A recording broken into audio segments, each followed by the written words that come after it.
Well, Ethan, back today for an album review. This is a band that I've been listening to a lot here recently. I'd always heard of them, heard a lot of their radio hits, mainly the two main ones, over the years, but really, I never really explored their music other than those two radio hits, FM rock radio hits, and just in the last, 6 months maybe, if that, I've been really getting into Bachman-Turner Overdrive. And today I'm going to be reviewing their second album, simply titled Bachman-Turner Overdrive II.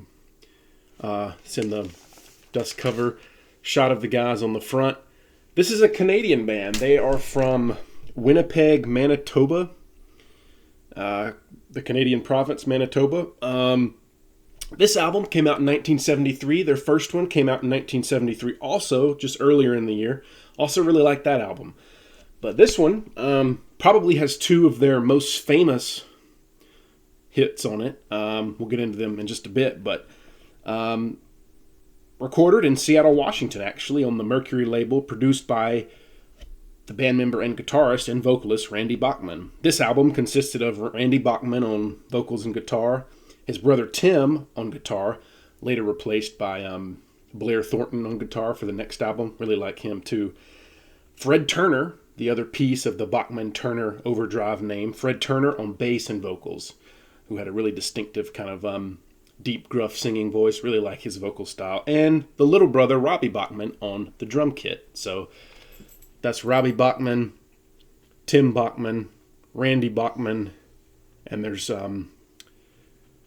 Fred Turner, or C.F. Turner, as he was sometimes known. So Randy Bachman and Turner, Bachman-Turner. So you had three brothers in a band. Tim was kind of in and out in the beginning. He was really gone after this album was recorded, replaced with Blair Thornton for the Not Fragile album, which is also really good. Three brothers, but the two main brothers, the drummer, Rob, and the guitarist and vocalist, Randy Bachman. Like I said, recorded in 1973, second album. The track listing is as follows. First track, Blown, side one. Probably my least favorite song on the album. Not a strong album opener, but the next song, Welcome Home, really makes up for it. Welcome Home is a very kind of, it's kind of the light and the shade. It's got these real acoustic passages with lighter vocals, and then it kind of comes barging in with a heavy riff and a more aggressive vocal from, I believe Randy sings that one. Yeah. But Welcome Home, fantastic song. Just heavy, really hard rock. I was really surprised listening to these albums by BTO and getting into them, how heavy some of their songs are. I mean, they were a heavy rock band of the 70s. Just great guitar work, heavy riffs, great drumming, and fantastic gruff vocals. Stone Gates is the third track. Really good song. Not the best song on the album, but a really good song. Really good. And then the next track, the last one on side one, Let It Ride. Classic FM rock radio staple there. Really love that song, though. It's just a great, fun, hard driving song. It's a really great driving song if you're going on like a road trip or something. Just, this whole album really would fit something like a road trip. Just put it in and just go. That's the vibe you get with this album, or the vibe I get. Side two, Give It Time. I really like that song. I believe Fred Turner sings that one. Just a really gruff, kind of gravelly, almost shouting vocal delivery on some of these songs, especially Give It Time. Tramp, the next song, I believe Randy sings that one. Really good song as well. And then the next song, I Don't Have to Hide. I believe Tim Bachman sings that one.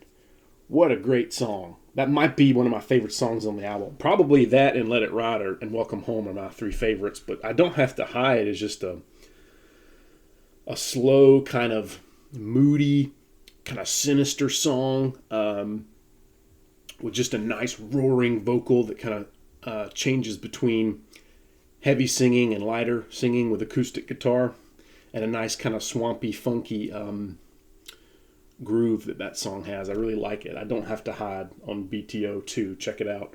And then the last song, probably their most famous song ever, Taking Care of Business. A little bit overplayed, but I really like it. It's a fun song, it's goofy. It's not real deep, kind of lighthearted, but it's just a fun driving song. It really just kind of gets you in a BTO kind of mood, just kind of having a good time, listening to music. It's something you could play like, outside barbecuing, or, it's a great like having a beer song. It really fits that kind of whole vibe. So yeah, BTO 2, really like this album. Is it my favorite album? Well, their first four are really great. Self-Titled, this one, and then Not Fragile comes next, which I also have, and then Four Wheel Drive. This is the fourth album. I have that one as well. Really like all four. You can't go wrong with any of those. This is probably one of my favorite, but it's really hard to decide. But yeah, I really like this album. For a second album, they really found their sound quickly. And this is just from top to bottom, just really good, just fun 70s hard rock. From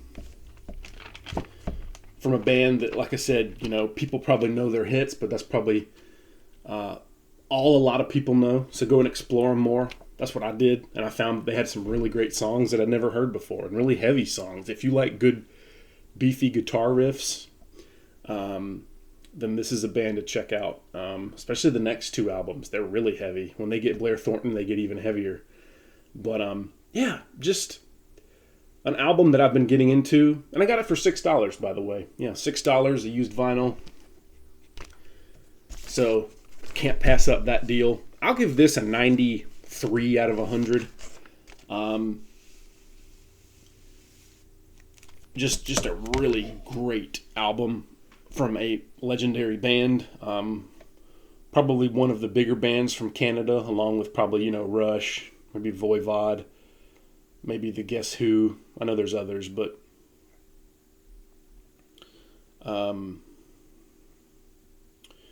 yeah, BTO is definitely probably one of my favorite bands from Canada, and they just have a great. I almost get like a Bob Seger type vibe from them sometimes. Randy Bachman, he kind of had the Bob Seger kind of look and vibe to the singing, and the lyrical content is kind of in that vein.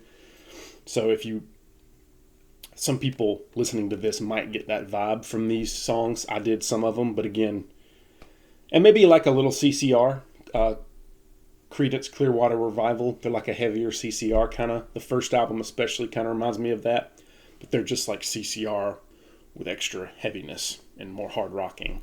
Really like them. Yeah, 93, I think I said, out of 100 for BTO 2. There's the back cover. All four guys right there. I don't have the best lighting, but yeah, just a great album from a great Canadian rock band. Thank you for watching this album review.